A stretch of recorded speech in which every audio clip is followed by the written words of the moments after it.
नमस्कार। आज हम एक बहुत ही सनसनीखेज साइबर क्राइम केस पर बात करने वाले हैं। ये मामला गोवा का है, जहां पुलिस ने हाल ही में व्हाट्सएप के जरिए हुई करीब 2.14 करोड़ रुपए की धोखाधड़ी का खुलासा किया है। हमारे पास इस पर कुछ रिपोर्ट्स हैं, पुलिस के बयान भी हैं।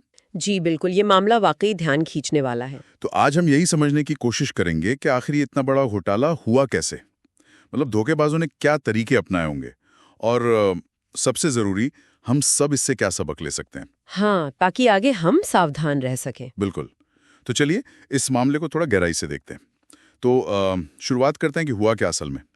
गोवा पुलिस की जो साइबर क्राइम ब्रांच है, उन्होंने नासिक के एक 25 साल के लड़के रोहन जाधव को गिरफ्तार किया है। महज 25 साल का? अच्छा। हाँ।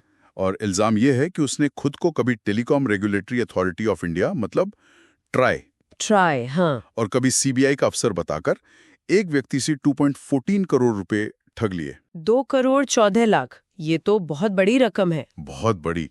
और ये सब शुरू हुआ बताया जा रहा है 30 मई को एक व्हाट्सएप मैसेज से। सिर्फ एक व्हाट्सएप मैसेज? एक व्हाट्सएप मैसेज से। हाँ। आरोपी ने पीड़ित को मैसेज किया और डराया कि भाई आपका नाम एक मनी लॉन्ड्रिंग केस से जुड़ गया है। अच्छा। हाँ, जिसमें कोई व्यवसायी है नरेश गोयल, उनका नाम लिया और कहा कि आपके आधार नंबर से जुड़े फर्जी सिम कार्ड भी चल रहे हैं। ओहो, ये तो मतलब डराने का पूरा इंतजाम था। यहीं पर वो तरीका आता है जिसकी आजकल बहुत बात हो रही है।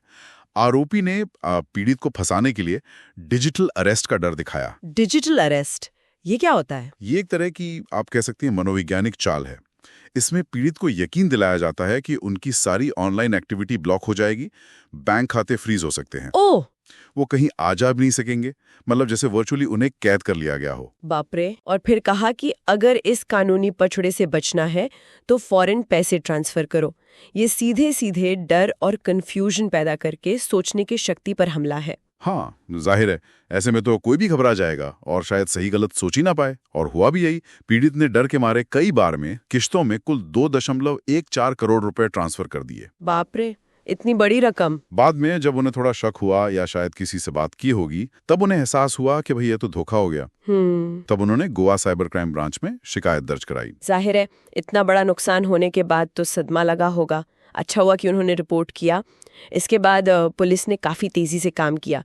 पीआई दीपक पेडनेकर हैं उनकी लीडरशिप में। हाँ। और एसपी राहुल गुप्ता और एएसपी अक्षत आयुष की देखरेख में एक टीम बनी।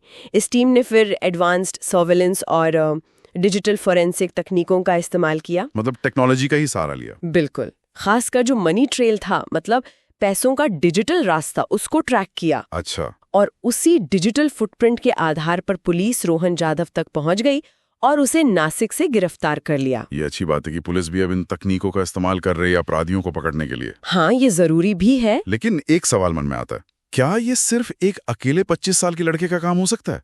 मतलब 2.14 करोड़ रुपए की ठगी? नहीं, बिल्कुल नहीं।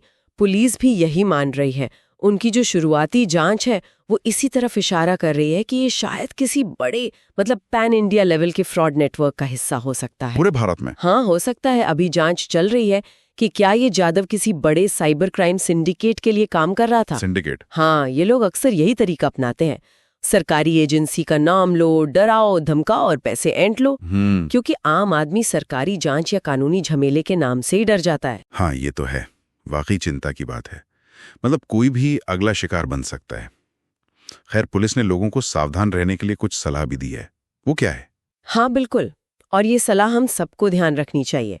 पुलिस ने साफ कहा है कि भाई किसी भी अनजान नंबर से कॉल आए या मैसेज आए, उस पर भरोसा मत करो। चाहे वो खुद को कितना भी बड़ा अधिकारी क्यों ना बताए। हाँ, चाहे वो खुद को पुलिस कहे, सीबीआई कहे, ट्राई कहे, इनकम टैक्स कहे, कोई भी कहे। अपनी कोई भी पर्सनल जानकारी जैसे आधार नंबर, बैंक डिटेल्स, ओटीपी, ये सब कभी शेयर ना करें। कभी नहीं। अगर कोई पैसे मांगे या धमकाए तो फोन काट दें, घबराए नहीं। पहले किसी भरोसेमंद सोर्स से चेक करें। और अगर कुछ भी संदिग्ध लगे तो तुरंत, मतलब फौरन, राष्ट्रीय साइबर क्राइम रिपोर्टिंग पोर्टल है cybercrime.gov.in, उस पर या हेल्पलाइन नंबर 1930 पर रिपोर्ट करें। जितनी जल्दी रिपोर्ट करेंगे उतना अच्छा। बिल्कुल, कार्रवाई उतनी ही जल्दी और प्रभावी होगी। तो इस पूरे मामले से जो एक बात साफ समझ आती है वो ये कि साइबर अपराधी कितने शातिर हो गए हैं। हाँ बिल्कुल, वो टेक्नोलॉजी का तो इस्तेमाल कर ही रहे हैं, साथ में लोगों के डर और भरोसे का भी फायदा उठा रहे हैं। एकदम सही कहा। सरकारी अधिकारी बनकर ठगना, ये इसी का उदाहरण है। ये घटना में यही सिखाती है कि हमें बहुत ही ज्यादा सतर्क रहने की जरूरत है। कोई भी अनजान दावा, खासकर जिसमें पैसा या पर्सनल जानकारी मांगी जा रही हो, उस पर आंख बंद करके विश्वास ना करे। वेरिफिकेशन मतलब पुष्टि करना आज के जमाने में सबसे जरूरी है, चाहे दावा कितना भी ऑफिशियल क्यों ना लगे। बिल्कुल। तो जाते जाते सुनने वालों के लिए एक विचार छोड़ जाते हैं। रिपोर्ट करना तो ठीक है, जरूरी है, लेकिन लोग खुद को ऐसे डिजिटल खतरों से बचाने के लिए अपनी तरफ से और क्या कर सकते हैं? ये सोचने वाली बात है। और क्या हमें अपने सिस्टम में भी कुछ बदलावों की जरूरत है, जैसे बैंकिंग में, टेलीकॉम में, ताकि ऐसे अपराध मुश्किल हो जाएं?